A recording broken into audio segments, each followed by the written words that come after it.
Welcome back, and thank you for tuning in to another edition of the GSMC College Football Podcast, presented to you by the GSMC Podcast Network. As always, I'm your host, Jake Daly. Today's Monday, April 14th. We got a good show for you today. A lot of stuff happened over the weekend in college football. We're going to cover some Nico Iamaleava drama, as well as the death of former LSU wide receiver Kyren Lacy. We're also going to preview Notre Dame, and make sure you stick around later for when I give you my Power 4 conference rankings for this upcoming season. But before we start, I'd just like to ask that you like and follow the show. Also, if you've got a question during the show, we want to hear it. Your input is a big part of what makes this show great, and we thrive on your energy, your insights. Whether it's a quick comment, a thoughtful question, or an opinion you just have to share, don't hesitate to drop it in the chat. Now, if you want to make absolutely sure that your message stands out, gets noticed on the show, there's an easy way to do that. Use the super chat feature. So just click the $sign at the bottom of the chat box to send in your super chat. This guarantees that your message gets on the air. It's also just a fantastic way to support our channel.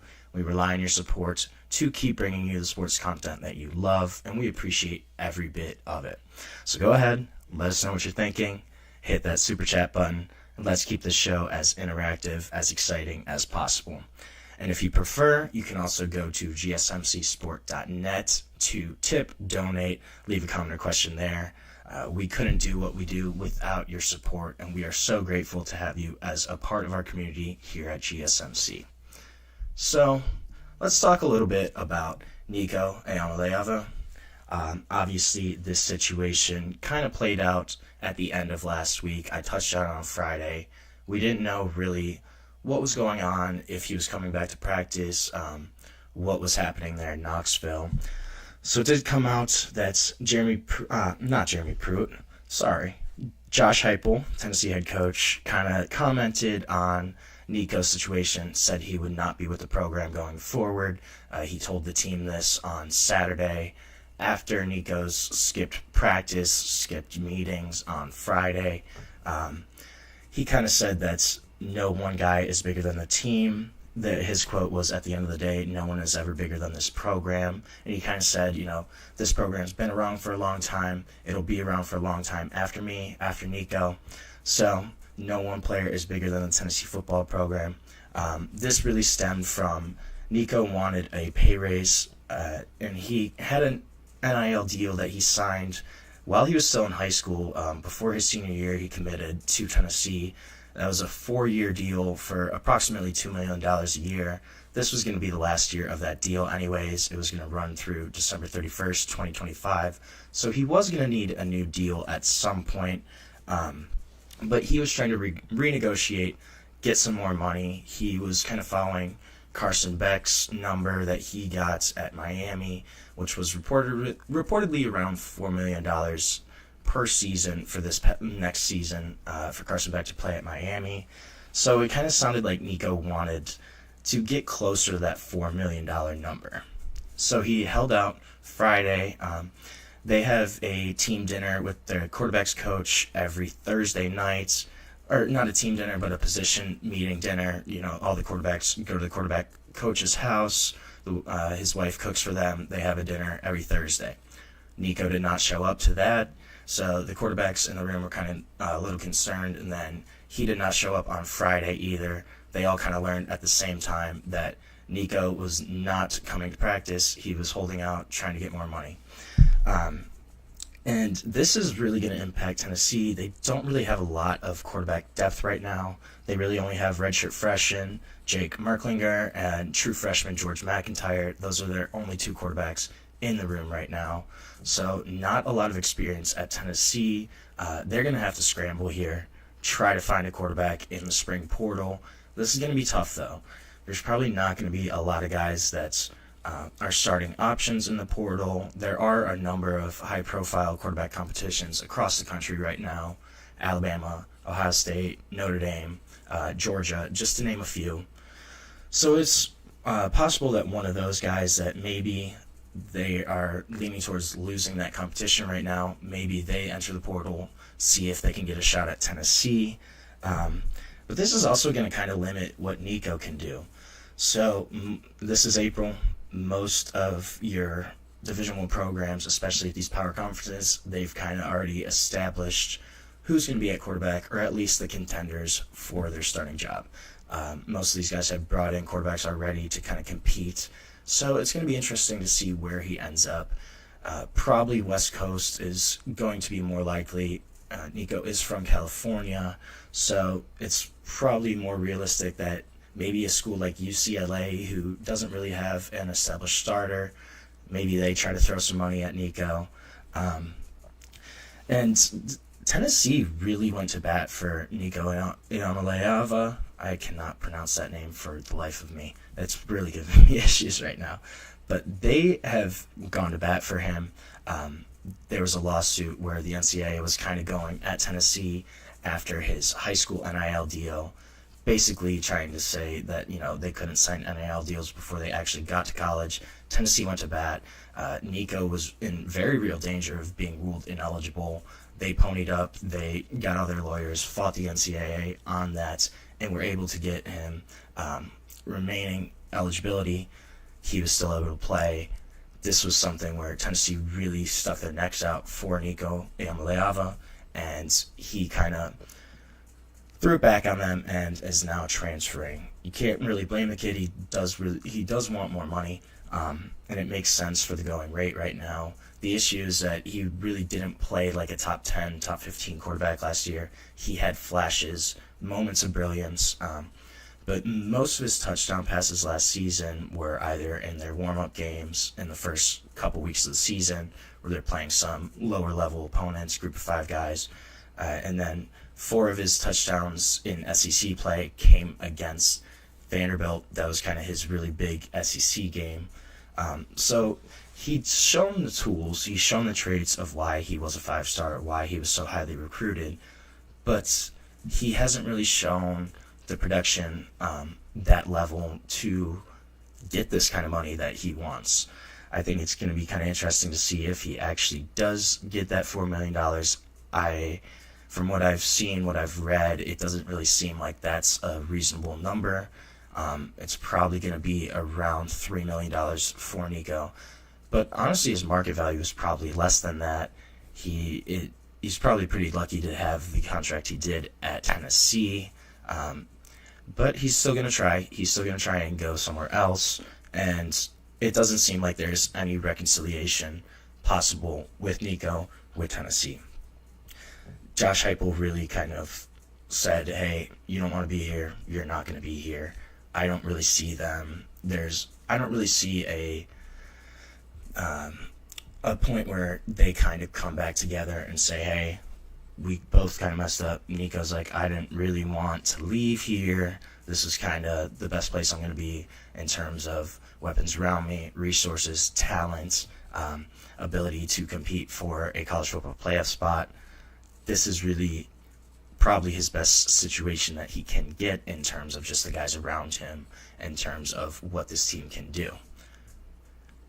Some people in Tennessee and around that program really kind of think that this might not be Nico's decision fully.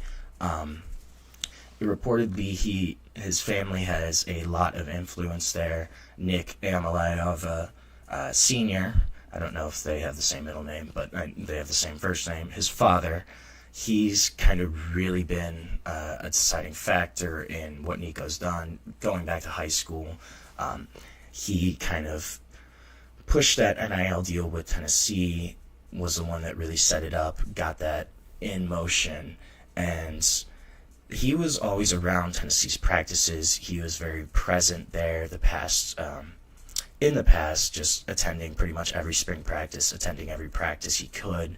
He was always around the program.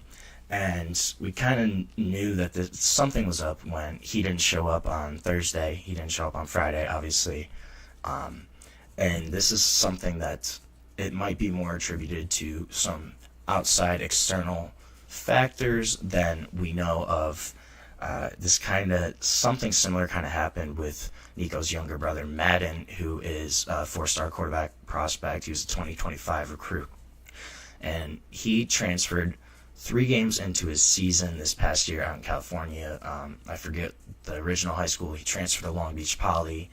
They ruled him ineligible. Him and one of his wide receivers, they both transferred together. They kind of cited chemistry as well as the ability to get different coaching as the reason for that transfer. But it really kind of seemed as a move to position themselves better at the next level. Malachi was a UCLA commit, ended up flipping on signing day to Arkansas, and him and his father, Nick, both said that they had never even visited Arkansas, hadn't seen the school yet, and he flipped right on that day to Arkansas, to a school he had never seen before. So that kind of seemed like it was maybe a financially driven decision. And now looking back, this is kind of something that we've seen play out for a little bit. So December, his father, Nico's father, Nick, posted some tweets. One said, quote, "Need all the help we can get," with laughing emojis, kind of fueled the speculation that, hey, maybe Nico is actually exploring transferring. And another concern within the Tennessee program was kind of Nico's demeanor, just his personality. People in the program described him as pretty quiet. One even used the word aloof. And there was apparently some doubt of whether he could actually be, a vocal leader, which is a lot of times that's something that you want your quarterback to be, especially if they're a high-level quarterback. You want that to be a leader in your locker room. That's a voice that you need to hear. And a lot of successful teams, they have guys like that at quarterback. So, and it sounds like his leadership wasn't really a natural skill. He struggled at times to really try to command the team, take control of the team, especially he was a first-year starter last year, still a young kid. And that was something that he kind of had issues with. So that's going to be something to look for when he goes to a new school and has all new people around him. Obviously, transfer guys, you want them to kind of come in and be a leader on your team, especially if you're bringing in a quarterback, especially one that's going to cost you multiple millions of dollars, and kind of the way the situation played out. Now, I really wonder what, his new teammates are going to think at wherever program Nico ends up at, because this definitely burned some bridges at Tennessee. One of Tennessee's tight ends, who was a transfer from Alabama, expected to be one of the main parts of their offense. His name is slipping my mind right now, but he was quoted. He kind of said that we believe in the guys that are here, the guys that are still in this locker room, the guys that are still in this program, coming in, working day in, day out. And it kind of seemed like a subtle dig at Nico, and maybe just the fact that he didn't really want to be there. Guys can see that, players can see that. I think it's going to be interesting to see where he ends up, and if that's going to be a chemistry concern, kind of just from this whole fallout of him holding out, him transferring schools kind of late, especially. You're already in the spring, you're an established starter. This is kind of an unprecedented move. So we're going to see kind of the fallout of this. I wonder who's actually going to be in contention for where Nico will end up. It's going to be something that's going to be interesting to look at. So we're going to watch. We're going to see. The portal opens in 2 days, and Nico is going to be the number one guy talked about in the portal. So we're going to take our first break of the show. When we come back, we're going to touch on a tragic situation that happened this past weekend. Kyren Lacy, former LSU wide receiver, passed away. We're going to kind of talk about that a little bit and what happened. But first, we're going to take our first break of the show, and we'll be back shortly on the GSMC College Football Podcast. I feel like I'm losing my mind. Is everybody in the world blind? Please, Lord, give me a sign, a sign. I feel like I'm losing my mind. Is everybody in the world blind? Please, Lord, give me a sign, a sign. I wanna wanna be the greatest. Everybody on the fake shit, I look around and feel like everybody is the fakest. I make this every day and I'm impatient, hoping one day I blow up from the basement. Statement, the top is so vacant, I don't hear shit that I think is amazing. Waiting for my day when I'm playing sold out shows for 1,000 faces. Hey, give me that crown, get in my way and to be put down. It ain't your place, all this my town. If I want that shit, then I'll get it right now. I'm losing it, the noose it fits, I'm losing shit. A stupid myth, you choose to live or choose to dip. You choose to fight or lose your grip and lose a gift. I feel like I'm losing my mind. Is everybody in the world blind? Please, Lord, give me a sign, a sign. I feel like I'm losing my mind. Is everybody in the world blind? Welcome back to the GSMC College Football Podcast on today, Monday, April 14th. Just talked a little bit about Nico Iamaleava. I'm sure that's not the last time we're going to talk about him in the upcoming week or two. But now we're going to switch gears. Going to touch on a tragic incident that happened this past weekend. So former LSU wide receiver Kyren Lacy passed away on Saturday night in Houston, Texas. 24 years old.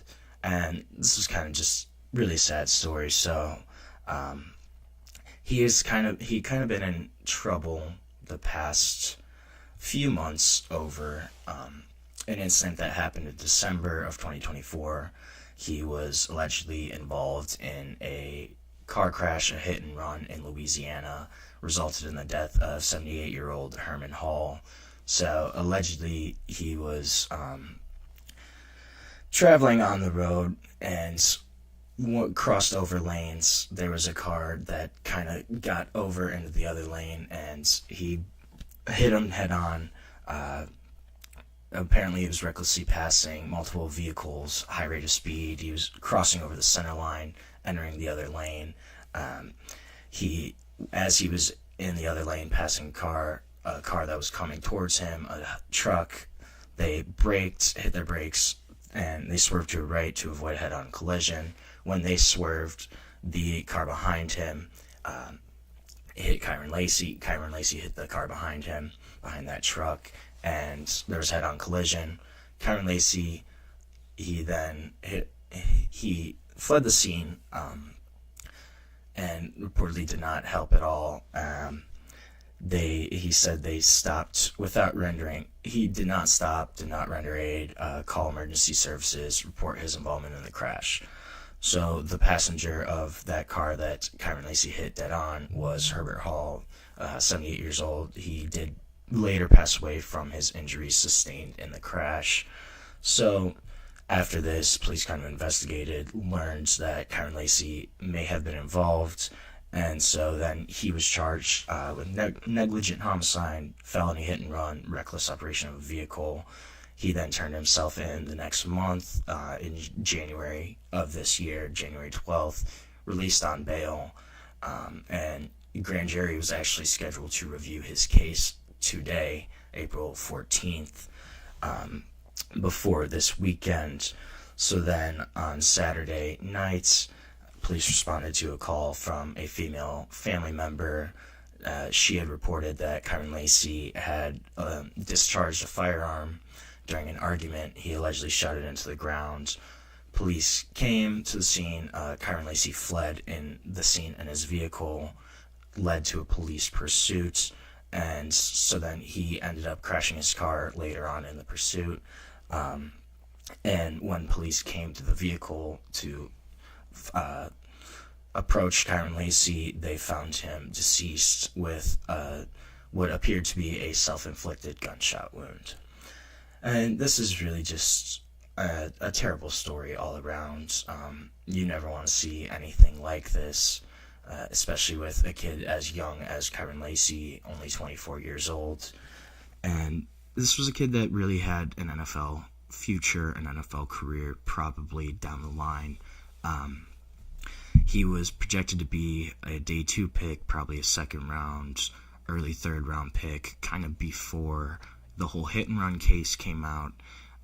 That really dropped his draft stock, tanked it a little bit.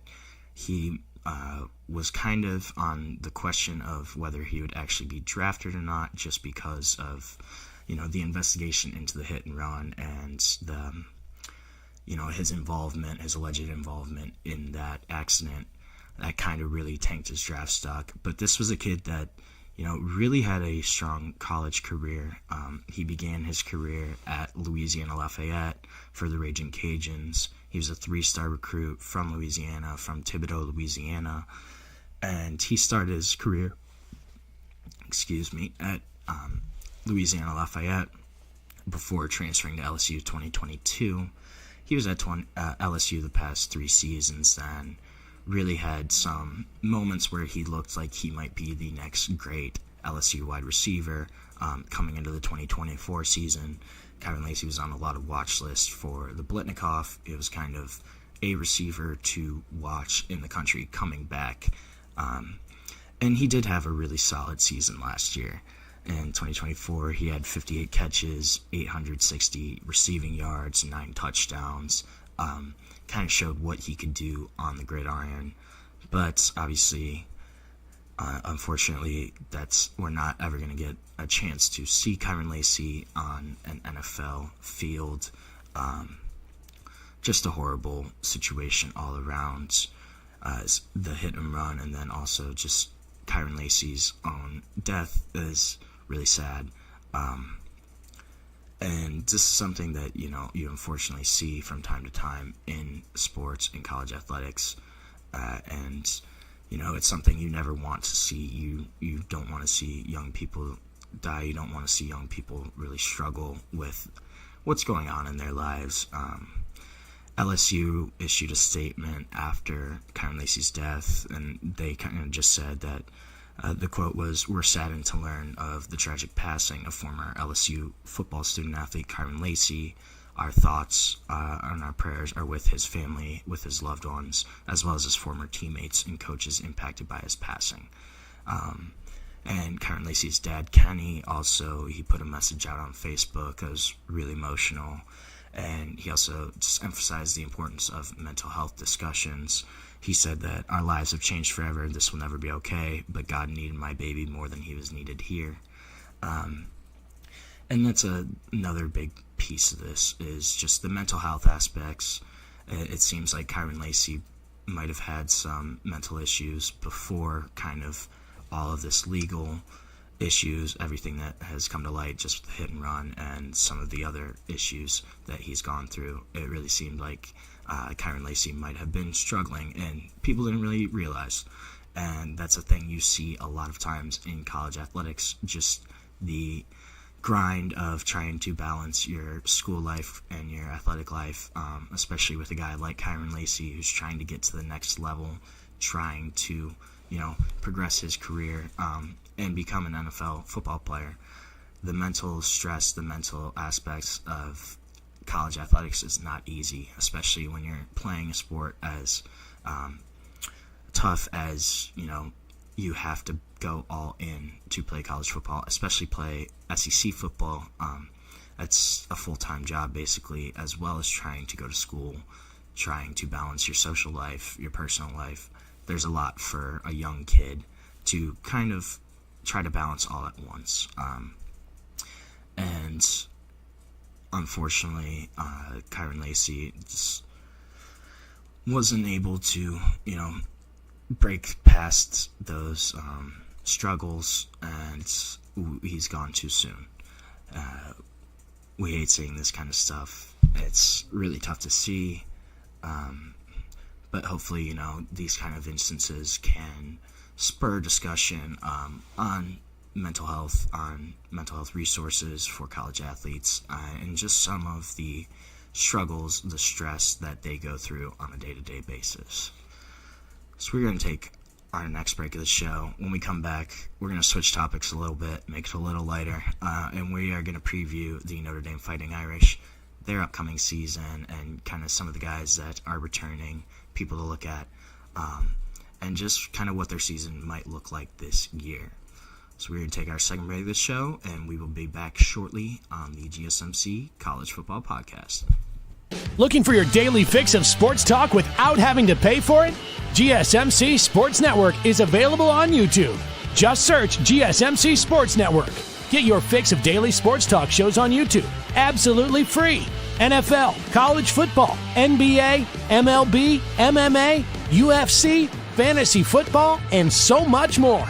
GSMC Sports Network has shows running all day long, with new sports shows starting every 2 hours. Just like on your favorite cable sports channel, except GSMC Sports Network is absolutely free. Just search GSMC Sports Network on YouTube to catch one of your new favorite shows, like the GSMC College Football Podcast, Chip Shot Football Podcast, Hoops and Heels Women's Sports Podcast, GSMC Basketball Podcast, and so many more. Check it out for yourself. GSMC Sports Network, now available on YouTube absolutely free. Search GSMC Sports Network on YouTube right now.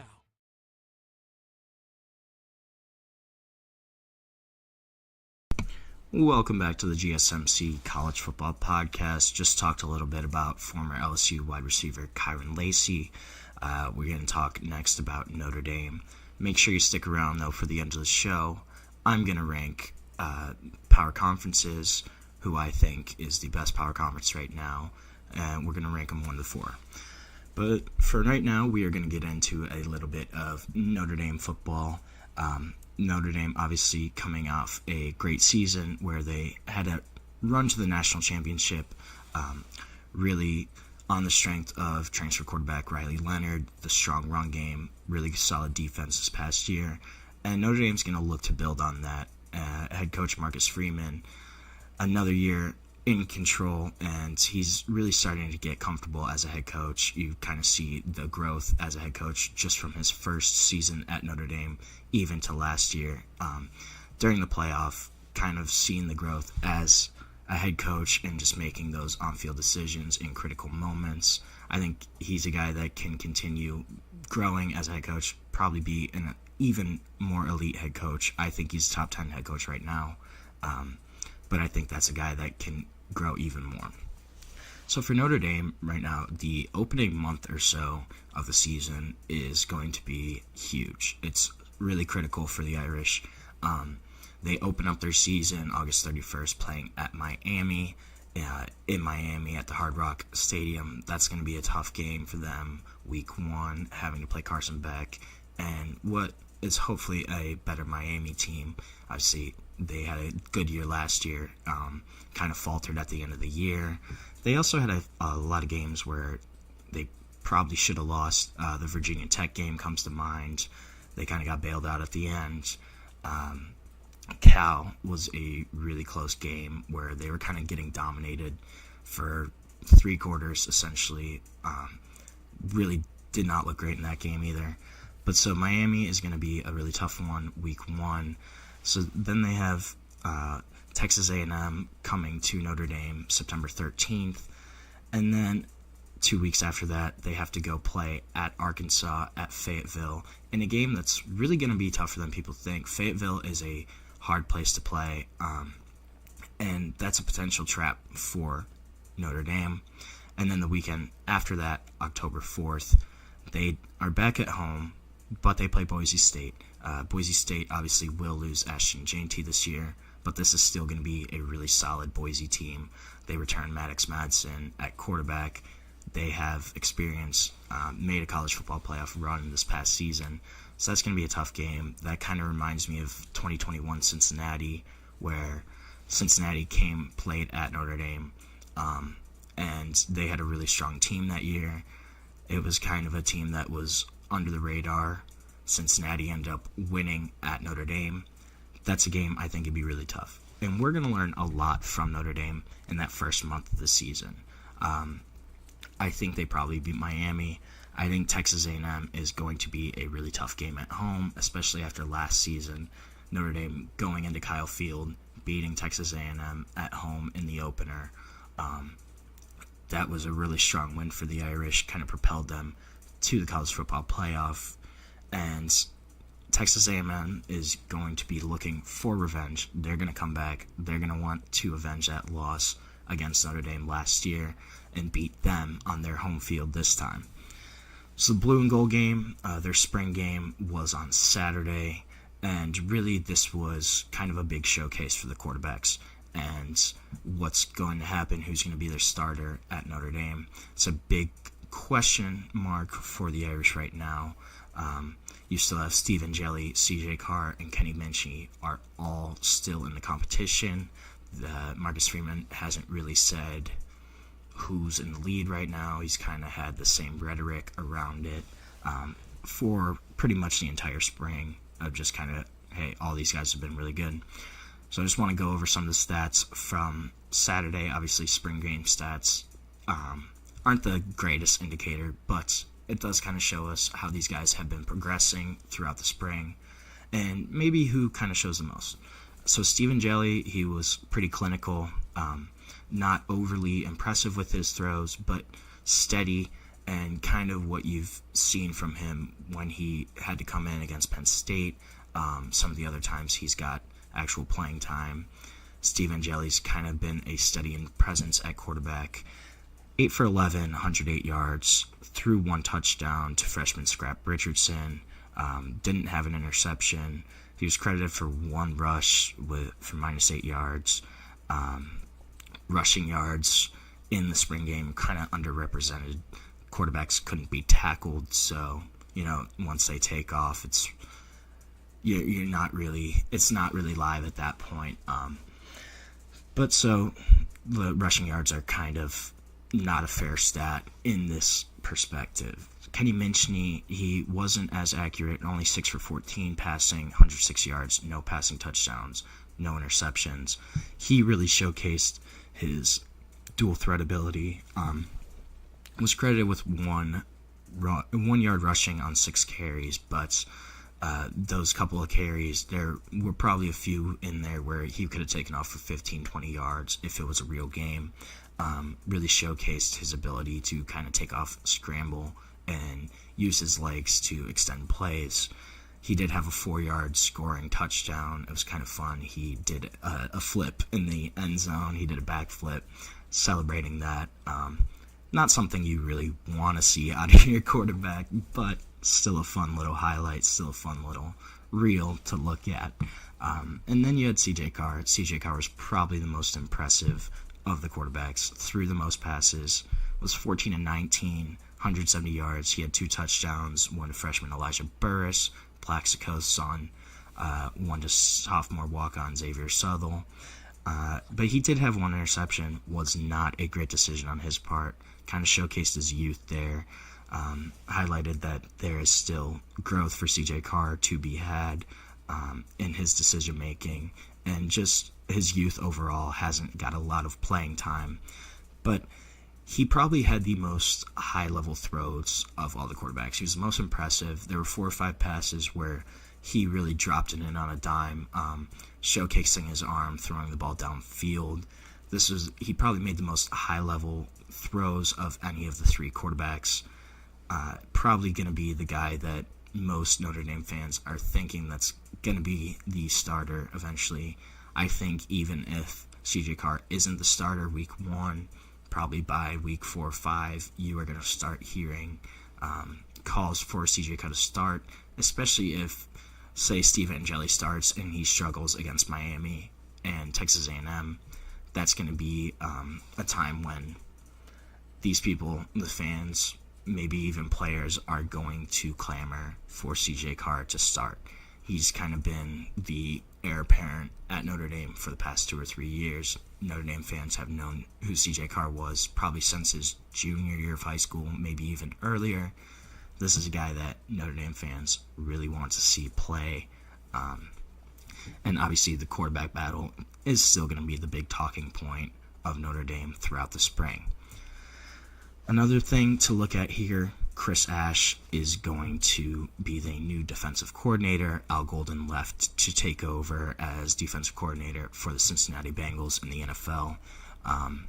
So Chris Ash is coming in, taking over former Rutgers head coach. His defense, the big thing here is what's the scheme kind of going to look like. It's probably going to be a little more simplified than Al Golden's defense. We're probably going to see a little more zone coverage. Al Golden really liked man coverage. It was a man-heavy team. We're probably going to see a little more zone coverage, a little more kind of read and react type plays of putting the players in a position to make their own reads, to just react to what the offense is doing. I think we're going to see a lot more instinctive plays from the Notre Dame defense this year, rather than, kind of those complicated sets that Al Golden was running, especially in terms of your pass rush sets, your packages. That stuff's probably going to be a little more simplified. A big thing here is running backs Jeremiah Love, Jadarian Price are both going to be back for the Irish. This is huge. These two guys were the backbone of the Notre Dame offense. Traditionally, Notre Dame has been successful when they've had a strong run game and been able to kind of rely on that when the passing offense isn't really going. And the presence of those two running backs makes life a lot easier for whoever the quarterback at Notre Dame is going to be. I'm a huge Jeremiah Love fan. I think some of the stuff he can do athletically is pretty remarkable. If you ever watch him, I mean, he hurdles guys pretty much every week. I don't love it sometimes. I think hurdling is kind of overrated if you can't really do it consistently. However, Jeremiah Love can do it consistently, and it's really fun to watch when he kind of gets in open field and throws on that hurdle over a cornerback that's kind of just going at his legs. It's a lot of fun. And you're going to see another year of him in the Notre Dame offense, him even more comfortable. And I think Jadarian Price as well is the perfect complement for Jeremiah Love. Those two in the backfield being a 1-2 punch, that's a really strong combination at running back, probably a top 5 backfield in the country. I would argue that Nick Singleton, Katron Allen at Penn State are a little stronger, but this is still a really, really good running back room for Notre Dame. On defense, cornerback Leonard Moore is going to return. He kind of was thrusted in the spotlight last season. Benjamin Morrison was supposed to be the number 1 cornerback for Notre Dame. He suffered a season-ending injury, kind of thrust Leonard Moore into the spotlight, and he really played well. He's probably going to be your number 1 cornerback this year, really move into that role. And another year as kind of a cornerback growing up, maturing, that's going to be really good for Leonard Moore. I think he's going to have a strong season. I'm really looking at Jalen Sneed as a linebacker this year. I think he's probably going to be your big guy on defense to look at for Notre Dame. Could be the heart and soul of that team. He was a big-time recruit for the Irish a few years ago, and a guy that's kind of showcased his potential in certain packages, but has not been really fully unleashed yet. And I think this could be the year where Jalen Sneed really does take a step up and kind of go into that upper echelon of linebackers in college football.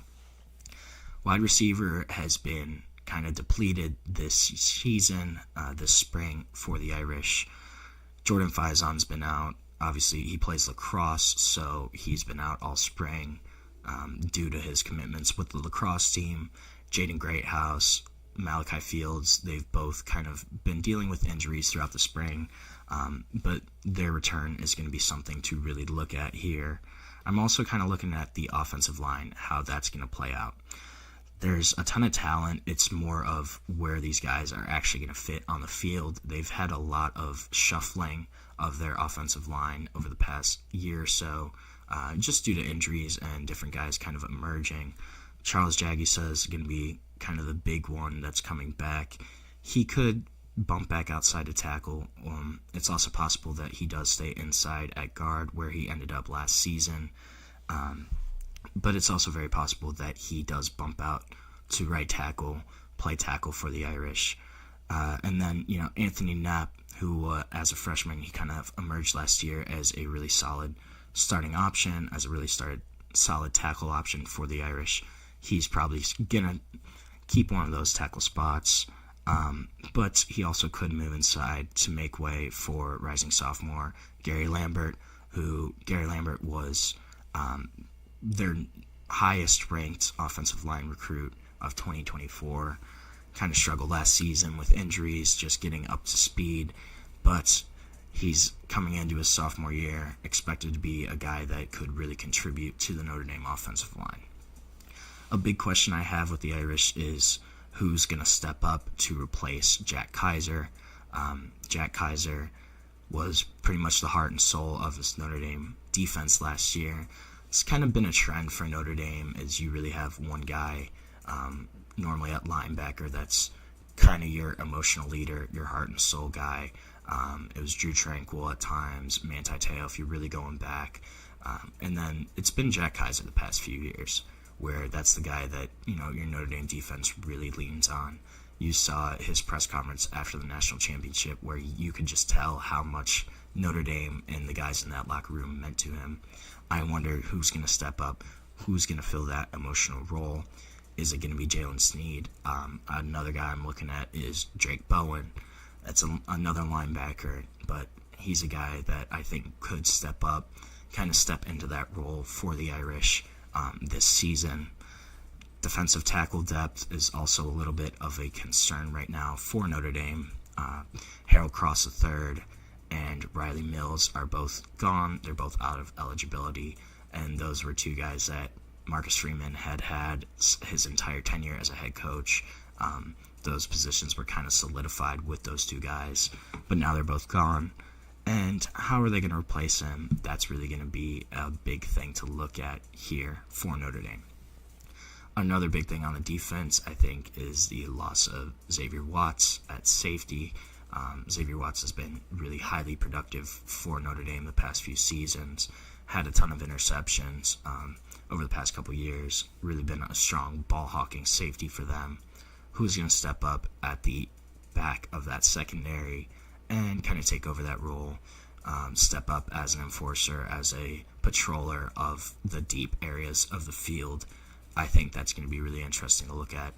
But this Notre Dame team, they're not going anywhere. They still have a lot of talent, and they're still going to be knocking on the door for a playoff appearance, for a playoff spot this upcoming season. And we're going to see who the quarterback is, so that's really going to be the big thing. I think, though, whoever the quarterback ends up being, they're going to be all right. Notre Dame's still going to have a good year. I think they're going to be right there in contention for the college football playoff again. So when we come back, we're going to take a short break now. When we come back, we're going to talk about another quarterback that's kind of had some legal drama in the past week or so. We're going to talk about Jaden Rashada, kind of what's going on there, and get into that. But for now, we're going to take our third break of the show, and we'll be back shortly on the GSMC College Football Podcast.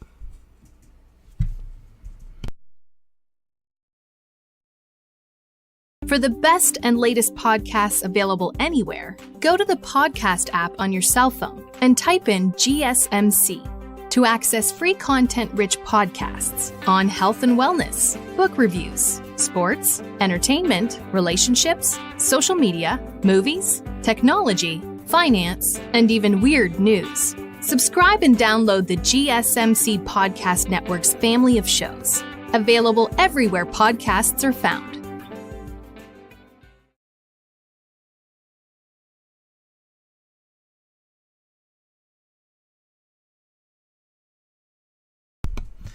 Welcome back to the GSMC College Football Podcast, presented to you by the GSMC Podcast Network. Today is Monday, April 14th.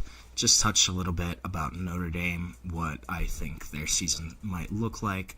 Some guys that are returning, some guys they lost.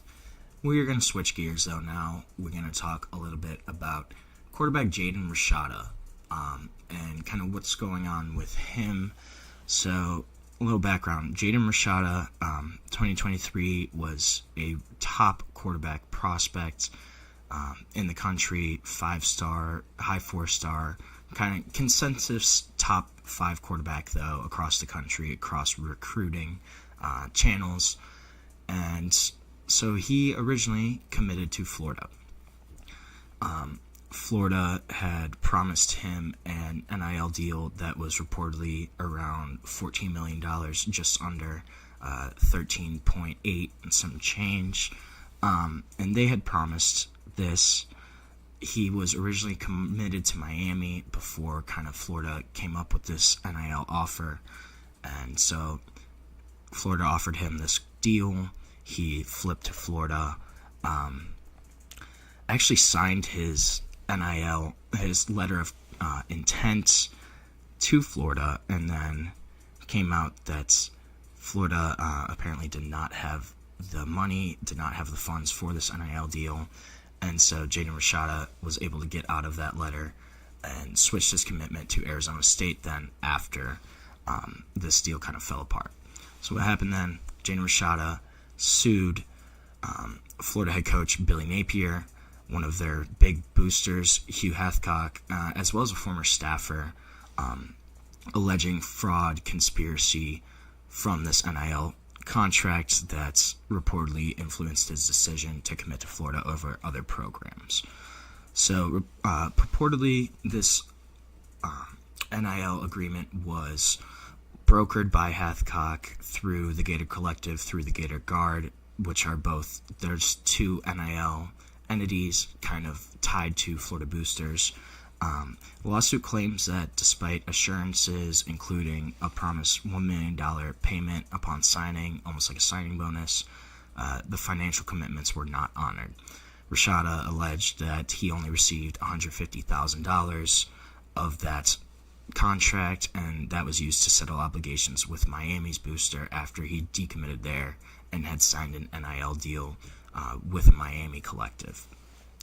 So a federal judge just kind of heard the arguments on both sides. They're allowing the case to proceed, permitting 3 fraud-related counts and 1 conspiracy count to move forward to discovery, and they kind of got rid of some of the other alleged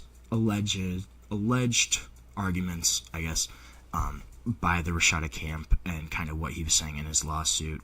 She dismissed most of the case, but they are permitting these fraud counts and the conspiracy count to move forward. It really kind of underscores the potential legal ramifications of these NIL deals and what exactly the responsibilities of coaches, of boosters are when you're kind of negotiating these contracts. Is it more of a collective-based agreement, or more of you're working with the coaching staff, with the actual administration to kind of secure this deal and secure your place as a member of that program, especially at Florida?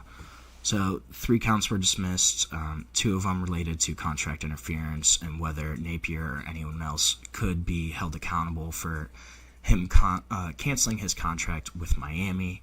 And there's also a separate civil conspiracy count that was kind of dismissed. So, but this order that only allows the case to proceed to discovery. Jaden Rashada will have to, quote, prove his claims later on. And the judge also kind of skirted around what she called, it was a quote of an 800-pound gorilla lurking in this case, of sovereign immunity, of whether state entities such as the University of Florida, which is a state-run university, whether state entities and their employees, obviously such as football coaches or other staff members, if they're protected from these kind of lawsuits. That's a really big kind of topic that hasn't really been talked about a lot, of whether, you know, these individuals or the actual state entities are kind of responsible for these contracts and what's actually being negotiated. It's really kind of the first of its kind in the NIL era. It kind of highlights some of the complexities, some of the potential pitfalls of these NIL agreements, of kind of how they shake out. It also just raises questions more about the oversight of the NIL deals, kind of the ethical responsibilities of university affiliates, of these collectives, of these boosters, and what they're doing. It also may set a precedent for how kind of similar disputes are handled in the future. There's really obviously a need for transparency, for the ability to be enforced, contracts to be enforced in the future in NIL contracts. there's going to be some kind of change where, there's a lot more transparency in these agreements and what's actually being promised to these athletes. And it's going to be something where probably this case is going to have some long-term effects and set a precedent for what exactly is going to happen. Jaden Rashada, his career as a quarterback, I think if he was a little more successful up to this point, I think this would be a higher profile story. Obviously, after kind of the Florida fiasco, switch gears, committed to Arizona State, was at Arizona State for a season, didn't get any playing time there, lost out to Sam Leavitt. Then he transferred to Georgia. Georgia didn't really play last year, played in a game or two, I believe, got an appearance kind of in garbage time. But now, Jaden Rashada has gone from a 5-star recruit that was being looked at by Miami, Florida, Arizona State, Georgia, these big power schools. And now he's reportedly in contact with UConn, Tulane, Western Kentucky. Those are the big 3 schools that I've heard in connections with Jaden Rashada.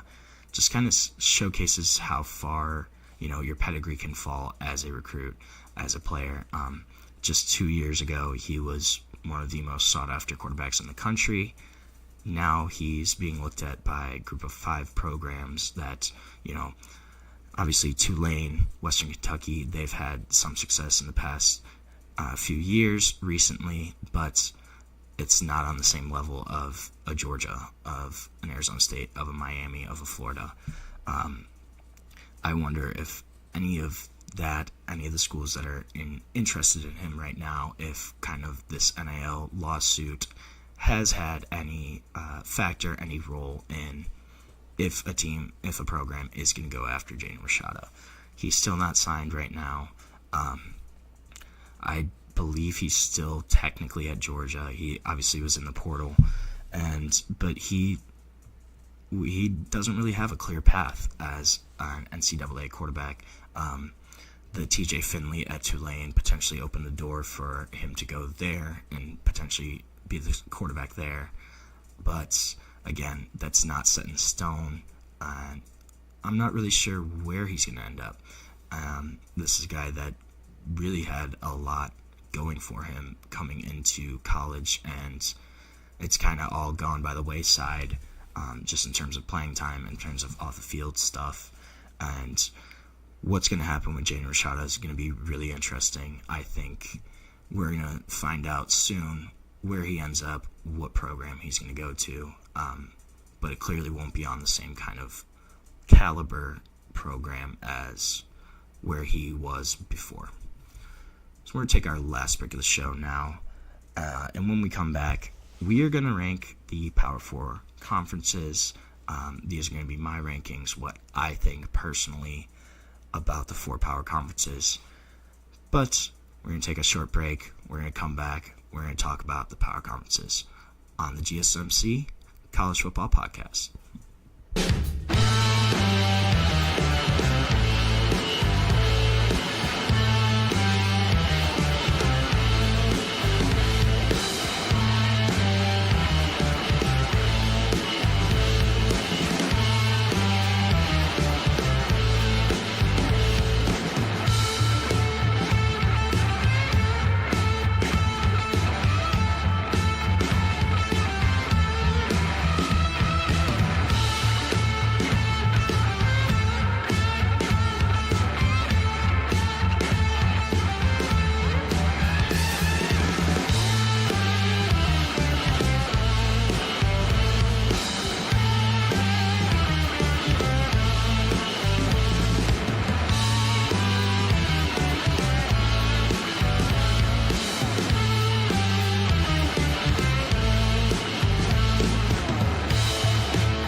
Welcome back to the GSMC College Football Podcast. Just talked a little bit about Jaden Rashada, we're going to end by talking about the power conferences, who I think is the best power conference. We're going to start at the bottom, though. So right now, I'm only ranking the four power conferences. I'm not going to talk about the Pac-12 right now, at least until they get an 8th member for football. Then maybe they rejoin the conversation. But we're going to go with the quote-unquote Power 4 conferences now. And at 4, I have the Big 12 conference. So I think one of the big pluses of the Big 12 is the depth of their conference. Pretty much since 2020, a different school has won the Big 12 every single season. Obviously, before that time frame, there was a long stretch where Oklahoma won every year pretty much during the Baker Mayfield time. Jalen Hurts, Kyler Murray, those seasons, Oklahoma really had kind of a stranglehold on the Big 12. But after that, after COVID, kind of seems like the Big 12 is pretty much anyone's game, especially after Oklahoma, Texas left for the SEC, really opened the door, left a power vacuum in the Big 12. Arizona State, BYU, Texas Tech, I think, are the front runners to win the conference this year. You never know, though. And all those teams, I think, are really strong programs, teams that could have really good seasons, potentially. Texas Tech is an interesting one to watch. They went 8-5 last season, but they spent a bunch of money this year in the transfer portal, brought in a couple guys, just brought in another transfer in Stanford, DN David Bailey, who was really an All-American at one point, all Pac-12 guy. Really strong pickup for Texas Tech. So that's going to be a program to watch. Oklahoma State last year, they were a preseason favorite to win the Big 12 by a lot of pundits. Then they went 0-5 in Big 12 play. But that's a team that I think could bounce back. I think that just kind of shows how chaotic the Big 12 can be from year to year. I don't think there's any teams in the Big 12 that are really going to be dominant. I don't know if anyone's a legitimate championship contender this year. I think they obviously have teams that can make the playoff, maybe win their first round. I don't know if any Big 12 teams are going to make it past the first or second round of the playoff.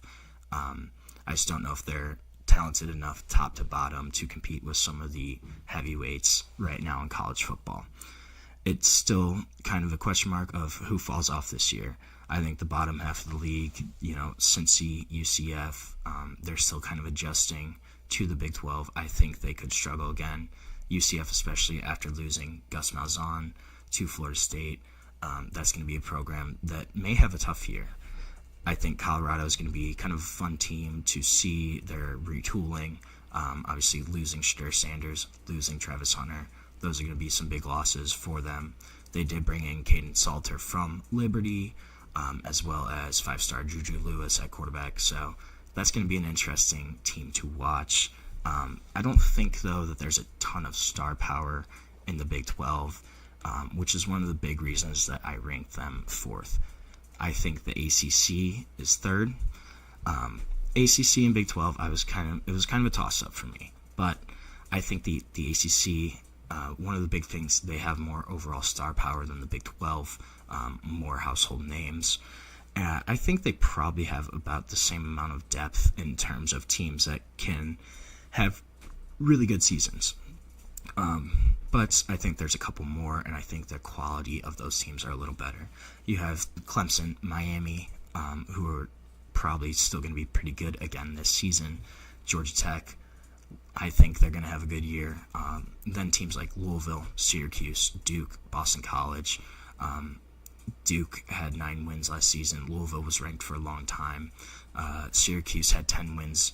So those are all teams that I think with another year they could be even better. Those teams are kind of sneaky, though. I think Duke, especially, they got a quarterback upgrade after going 9-3. Manny Diaz's first season. Darian Mensah is going to be the starter at Duke now, coming in from Tulane. I think that's going to be a team that may surprise some people. Then you also have Boston College, Bill O'Brien in his second season there. I think you're going to see some improvement from Boston College. And just the floor of Boston College is going to be a lot higher than previous seasons just because of the presence of Bill O'Brien and his second year in charge, kind of getting his guys in, getting his system in. I think Boston College could be a team that could be better than people expect. And then Syracuse is really interesting too. They went 10-3 last season. Obviously had Kyle McCord. They're going to have a different quarterback this year. But they've been recruiting better than people realize. Fran Brown has really been a good head coach hire for Syracuse, and I think they could probably be solid again. I think the presence of Clemson, of Miami, gives the ACC teams that have the capability to make some deep college football playoff runs. Clemson, I think if the cards all kind of fall in the right way, they could be a team that could potentially get to the semifinals or finals, just depending on Cade Klubnik and kind of how that offense clicks, especially in year 3, Garrett Riley's system. Obviously, that was a big offensive coordinator hire from them a couple years ago after he helped take TCU to the national championship. This is going to be year 3 for him, for Cade Klubnik. And that's going to be really crucial to see if Clemson can actually do anything. Just also the presence of Klubnik as well as Carson Beck. There's some top quarterbacks in the ACC that I think make them a little more watchable, a little stronger than the Big 12. The middle to top part of the ACC, that kind of range of, teams 3 to 6 or 7, I think that's going to be really fascinating to watch. Just with some of those teams I mentioned, the Dukes, as well as I think Georgia Tech could have a really solid season. They had some really tough games last year. They almost beat Georgia. Had a really strong opener against Florida State, who obviously struggled last season. But I think that kind of middle to top part of the league is going to be really interesting. And another team who I haven't talked about is a team that made the playoff last year in SMU. They should not be forgotten. They have Kevin Jennings coming back. Obviously had a tough first-round matchup having to go to Happy Valley and play Penn State at home in a game that was freezing. And then I think Florida State, just kind of what happens with Florida State. Are they going to look more like their 2023 self where they went 13-0 and almost made the playoff? Or are they going to be more of the 2024 version where they went 2-10, did not look anything like a powerhouse program, just really looked bad. Just the entire year, Florida State really looked rough. Are they going to bounce back? Are they going to kind of stay down towards the bottom of the conference? That's going to be really interesting. So I went back and forth between number 2 and number 1. I have right now the SEC as the second best conference. And there's a few reasons for this. I think the SEC this year really only has 2 teams that are legitimate championship contenders in Texas and Georgia. Alabama is going to be interesting to watch. They really struggled in Kalen DeBoer's first season, went 9-3, but they didn't look like Alabama teams of past. Obviously, that was kind of going to be expected after Nick Saban left, but that's going to be a team to look at. Again, with Texas and Georgia, though, they both are going to have new starting quarterbacks. Arch Manning going to take over at Texas. Probably going to be Gunnar Stockton at Georgia. Ryan Puglisi is still kind of in that competition. But then, Texas A&M, I think, will have a good year. Mike Elko, I think, is a really solid coach for them, and has really kind of found his footing in terms of recruiting Texas and recruiting that state, and he's kind of starting to pick momentum back up. I think Ole Miss and Tennessee are kind of going to be really big question marks, especially after Tennessee with losing Nico. What's going to happen there? Who's going to be their starter? I am kind of curious about South Carolina and LSU. South Carolina went 9-3. I think they're kind of a team with an upward projection. Lenore Sellers is going to be a really fun quarterback to watch as he continues to grow. LSU, Garrett Nussmeier is returning. He was one of 6 quarterbacks last year to throw for over 4,000 passing yards. And they're going to be a team that I think is going to bounce back, probably win a couple games. more than they did last year, maybe be 10-2, somewhere around there. But it really kind of feels like a transition year for the SEC this year. Just some of those programs that have been pretty strong in years past kind of are retooling, had a lot of guys leave. Ole Miss especially, they had a bunch of dudes declare for the draft. Most of that team from last year is going to be gone. So I think this is kind of a transition year for the SEC. I do think that the bottom of the SEC, though, is probably a higher quality than the bottom of the Big Ten. I think when you're looking at, Kentucky, Mississippi State were at the bottom of the SEC last year. I think those teams are better overall than Purdue, Maryland, Rutgers, the teams that were at the bottom of the Big Ten last year. However, I do have the Big Ten as number one. I think the number of true championship contenders, as well as just the depth of the conference, makes them the best conference in football right now. Oregon, Penn State, I think Ohio State's still a contender, even though they will obviously have a new quarterback. And then you also have teams like Michigan and Indiana that are kind of hanging around. Oregon and Penn State in particular, they really return a lot of pieces. Oregon's been really strong in just retooling each year. They will have a new quarterback in Dante Moore, but they've had a new quarterback the past few seasons and have seemed to kind of transition really well in between quarterbacks. Penn State obviously will return Drew Aller, return Katron Allen, Nick Singleton. Will still have a really strong defense. That's going to be a team that's going, I think this is a make-or-break year for Penn State. Michigan, I think they're going to be kind of an interesting team. They really had a strong finish to last year. Did not have a great season overall, but finishing strong, beating Ohio State in Columbus, as well as beating Alabama in the ReliaQuest Bowl. They have a ton of momentum going into the season, as well as now Bryce Underwood is on campus in Ann Arbor, number one quarterback of 2025. I don't know if he'll start right away, but I think we're going to see him really early into the season. And if Michigan's quarterback play improves slightly even, they really had poor quarterback play last year. I think if they have even average to above average quarterback play, they're going to be a team that win total is going to increase again. Indiana had a 10-win season last year, made the college football playoff. It's going to be year 2 for Curt Cignetti. I think they have a more talented quarterback this year in Cal transfer Fernando Mendoza, who had some really great moments last season for the Cal Bears. But I think Indiana is going to be a team. They're still going to be around. It's going to be year 2 for Cignetti, and I think they're still going to be a really quality football team. Illinois also, they're going to return Luke Altmaier. They had a decent year last year. They were ranked for most of the season. I think they're going to be right back up there again. Then you have teams like USC, Nebraska that have the talent, and there are teams that could potentially make the jump to a 9 or 10 win team. I think one of them probably wins at least 9. I don't know if both of those programs do. Nebraska in particular with Dylan Raiola as the quarterback for another season. I think that's going to be a team that could really make some noise. And then in terms of UCLA, I think that could be a team where Nico Iamaleava ends up at. It's a program that makes sense, and it's very possible that UCLA, if they get Nico, they could improve to be a much stronger program than last season. I think the storylines across the country kind of make the Big Ten the most interesting league at this point for college football.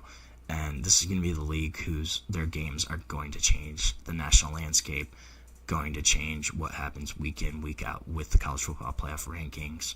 And I think that this league is going to make the most waves in this upcoming season for college football. So that's going to be all for our show today. Thank you so much for tuning in and listening. If you enjoyed, please remember, subscribe to the channel. And if you want, follow us for more content on Facebook, Instagram, Twitter, TikTok for more updates, more sports content that you love.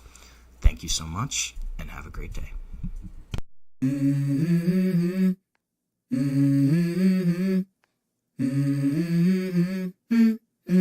Let's go. I wake up to a little bit of drool on my pillow, feel like it's gonna be a bad day. Yeah, I'm tired of shit, and the coffee ain't hit yet, damn, ain't that great.